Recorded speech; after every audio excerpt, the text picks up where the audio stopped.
Hello there. What's going on, everybody? We've got X-Wing points. Yes, last night, or I guess technically yesterday afternoon, FFG dropped the X-Wing points update that was long overdue. And this actually came as a little bit of a surprise because we know tonight is the in-flight report. And I think a lot of us thought that points were going to come during Gen Con weekend, and well, they came a day early. So, or maybe 2 days early, depending on when you were expecting them. But that's pretty cool. So we're going to talk about all of these points today, but I also want to thank my sponsor, Luxury Playstyle. Definitely check out luxuryplaystyle.com. They have amazing full metal tokens. They're double-sided. They come in a variety of finishes. They've got tokens for X-Wing. They got tokens for a whole bunch of other games like Keyforge as well, and Arkham, and all of those games. Be sure to check them out, and you're going to save 15% with code Crabbok VIP. Also, if you do want to support the channel, there's lots of new masks and all kinds of cool stuff. I'm a particularly big fan of the new Darth Maul neck gaiter. These full head wraparounds. They're super awesome. Anyway, but all that, there's links for all that stuff in the description. So if you want to that or any social media or Patreon, or if you want to do any of that stuff, links are all down there.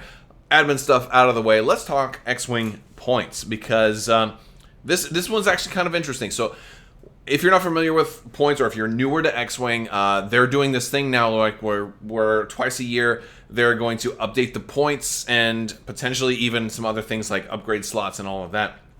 And the interesting thing about this is they want to keep the Hyperspace format competitive, and the Hyperspace format is kind of like this.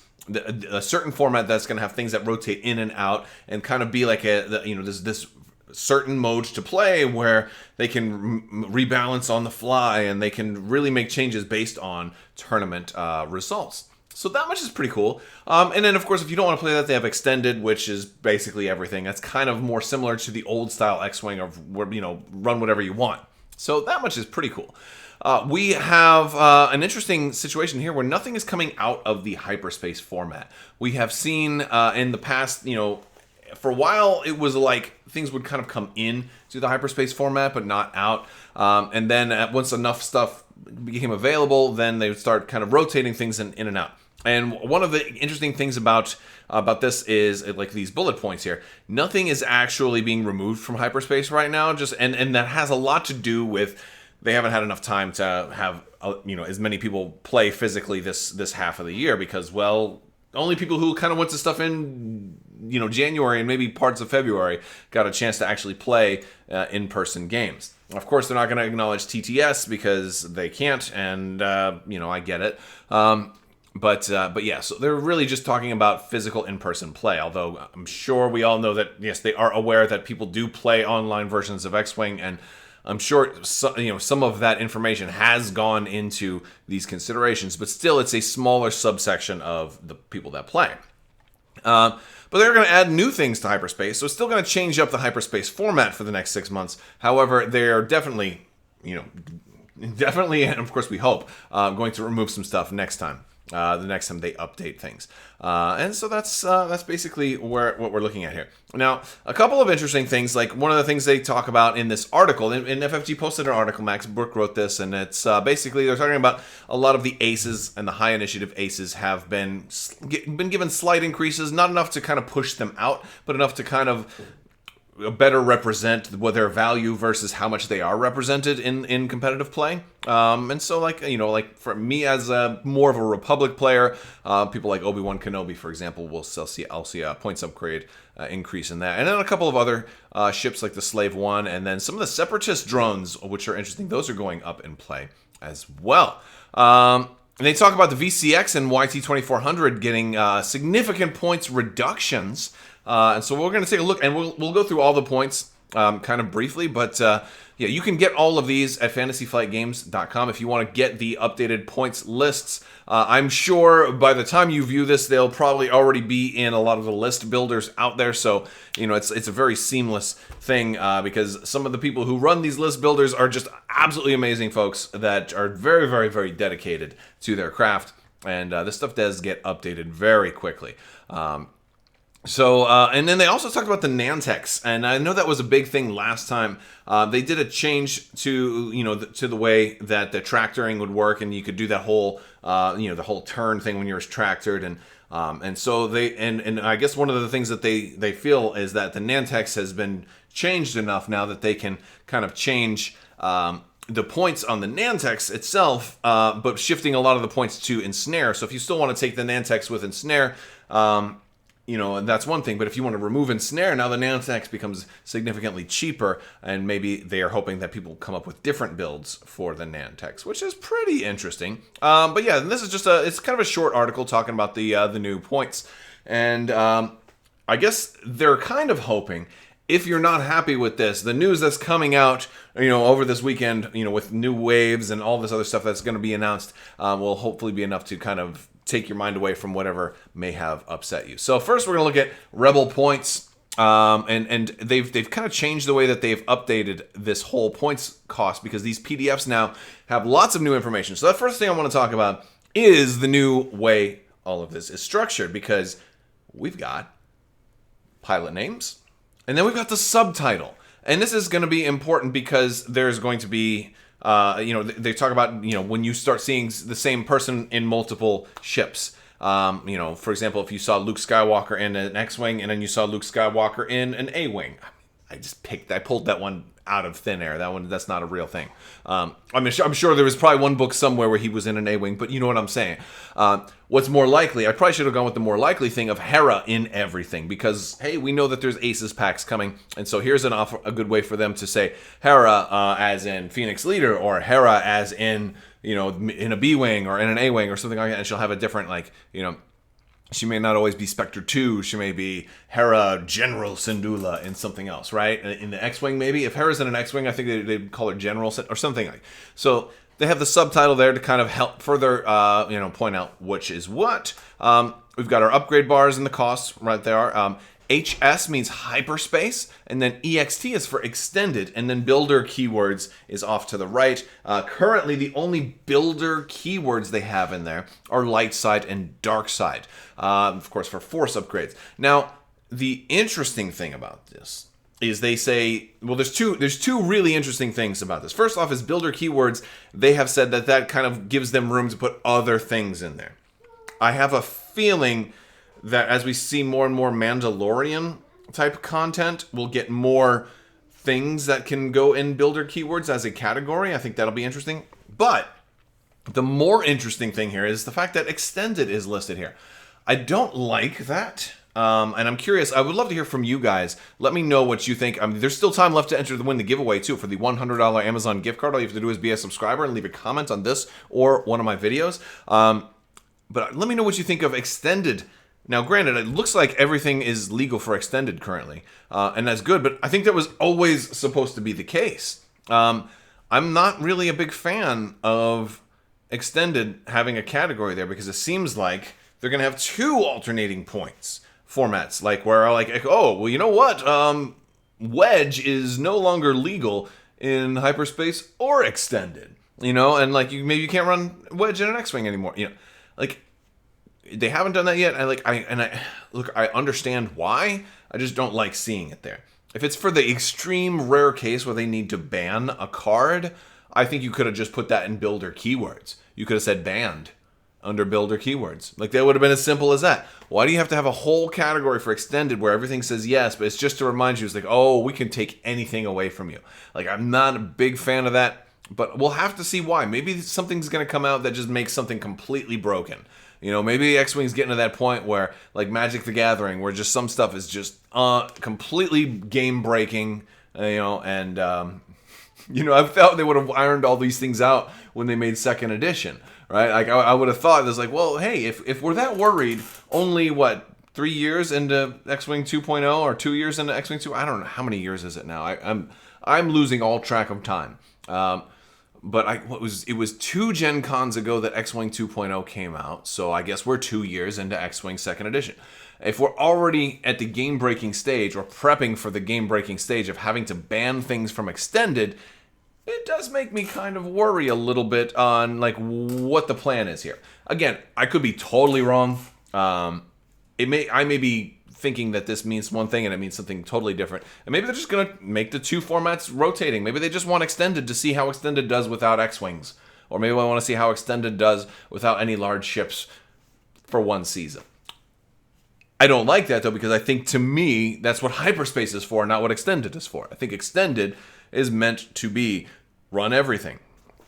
And being able to remove stuff from that, I don't get, because then that calls for a third format, which should be like open, which runs everything, you know, and I don't know. I'm not a big fan. If you can't tell, I'm not a big fan of the idea that this whole column here is there with Extended. Okay, so let's see what else. What do we have here? We've got Wolfwaru. We've got Wolfwaru, Lohirik, and the Kashyyyk Defender that have all gone down. If they're highlighted in blue, by the way, guys, that means it was a points reduction. Now, I'll be completely forthright and honest with you. I don't know what the old points costs were on these ships. Like, it didn't say, oh, this went down 2 points. I mean, we can go back and look at my last points video to see exactly what they were before. I honestly don't know off the top of my head. Core and Horn went down. The E-Wings went down. Just Miranda Doney went down a little bit. And it's not always just the points that will change. Sometimes upgrades will change. Sometimes you'll see blue on the Hyperspace Legal when something else changes there. Han Solo has gone down in... and we see we've got... the HWK... Some of the HWK pilots have went down. Kyle Katarn went down. Most of the Falcons went down except for Outer Rim Smuggler. A-Wings, no change there. We've got... Sheathopedes that became... 2 Sheathopedes became Hyperspace Legal and also became cheaper. There we go. We've got Sabine, and this is the TIE LN. So the Rebel TIE lost points or points reduction. I don't see any points increases yet. I don't see any reds. Does this mean that nothing went up in cost? That's really an interesting thing. All right, so I'm looking here. We've got Kanan. Dash went down to 85. Lebo at 76. Fringer at 72. A lot of the ghosts went down. Hera stayed the same, though. Hera did not go down. Kanan went down. Hera stayed the same. So, and then they're all Hyperspace Legal now. And then, of course, Hyperspace Legal over here for Kanan and crew. Now, this is in green as opposed to in blue. I'm not sure off the top of my head what the green in Hyperspace means. Maybe it means it's pending to go out or something like that. I'm not sure exactly what the green thing means. But we got some price point changes on some gunner slots over here. And they did talk about that also. They were going to reduce some of the gunner slots to make them a little more viable since now you've got something like the Falcon's cheaper and now the gunners are cheaper, or the Ghost is cheaper. And so maybe you can run some combos that were good but just overcosted before. Imperials, we're going to jump to Imperials now.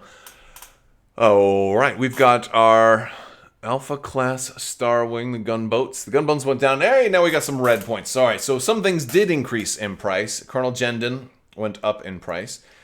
Speaking of the Lambda, I'm really wondering if they're going to announce any new reprints of the 1.0 ships. Like, I wonder if we're going to see like a Lambda. That's like probably number 1 on my list of ships that would be nice to see a nice reprint for, because I think the Lambda is one that could use an improvement at least in the paint, and maybe this like the wings, while they were the first moving wings, were never really all that great, and I feel like they could improve on that.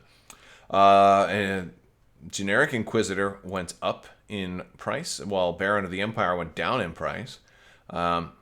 Aggressors went down, Punishers went down, Defenders went down.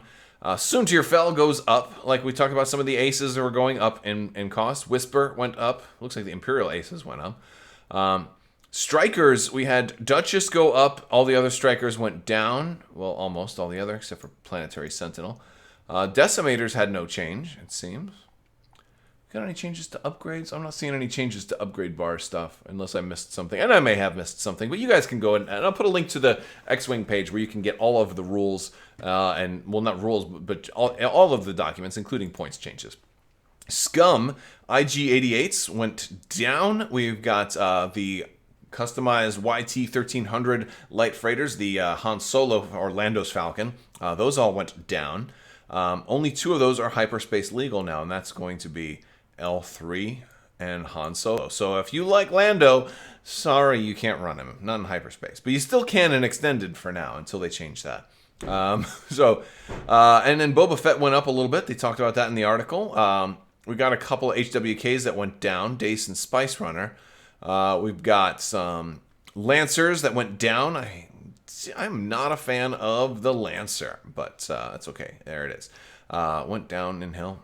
And not that I don't think it's an effective ship. I'm just not a fan of the aesthetic or having to face one, because everybody who runs a Lancer build runs a really nasty Lancer, and it's a fearsome adversary to face. So that's why I'm not a fan. Our space tugs went down, and there we go. There. All right. Blah, blah, blah, blah, blah. What else we got? Skurg H6 bomber Captain Nim went down. A couple of our YV666 Houndstooths went down, and then some hyperspace changes to the Z95s and 2 of the YV666s. So you can run Bosk now. As far as Imperial specific upgrades, we got some.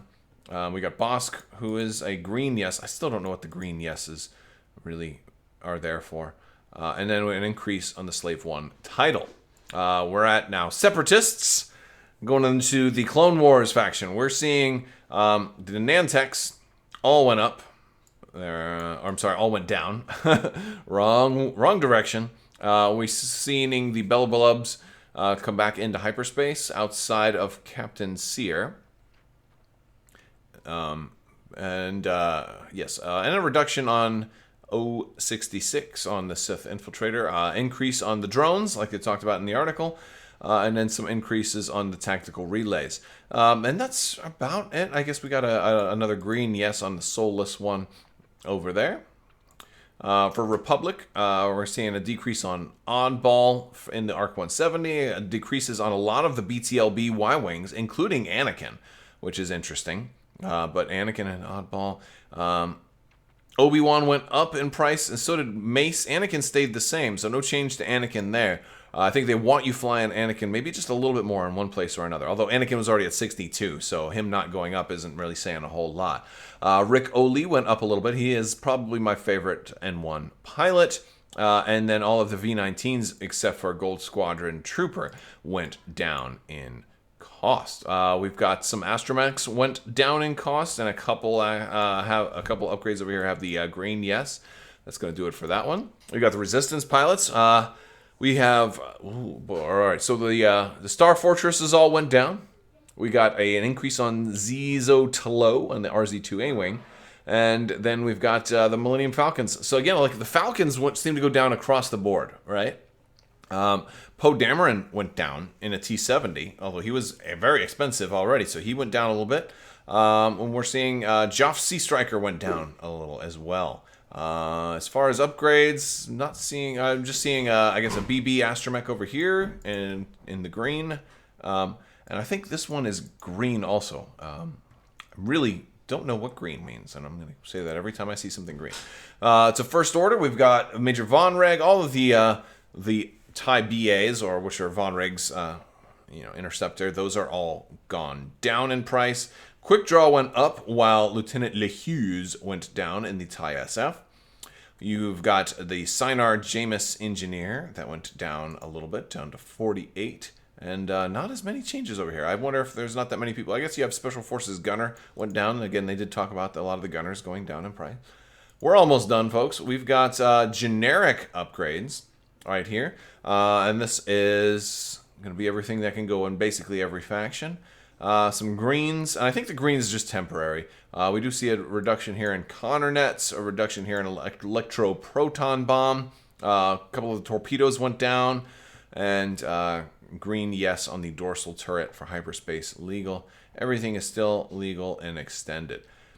Maybe they're going to make, this is interesting, maybe they're going to make things that are specifically not, I guess, right, like here, specifically not for extended play, as I pull up the huge ship point cost. No changes here at all. Big part of me wants to ask questions, depending on how they open things up, on, is there a plan for future, is there a future plan for huge ships? Because this one was also updated as of July 2020, but if there's no changes, what did they update? I guess they just wanted to streamline it and say, hey, everything has been updated. So no changes to huge ships, and that's it. I'm going to put a link to the page where you can check it all out. And thank you guys for hanging out with me. Well, I will see you guys later tonight at the in-flight report. Make sure you check it out. I will be streaming a little bit beforehand, and we'll kind of do like the pre-party, kind of get hyped up, and then when it's time for the festivities, I'll turn off my audio. I mean, you can watch it on Twitch on their channel, but if not, if you want to watch it with me, you can watch it with me. I'll have it streaming on the channel here as well. All right, guys. I think the plan is also after the in-flight report, we're gonna take a quick break, get your drinks, get your bathroom break in or whatever, and then we're gonna do our like recap and talk all about it. And I will talk to you guys later. I want to thank you all so much for watching. Big thanks to my patrons on Patreon as well. You guys are absolutely amazing, and I could not do this without you. Thank you so much. And as always, have a great day.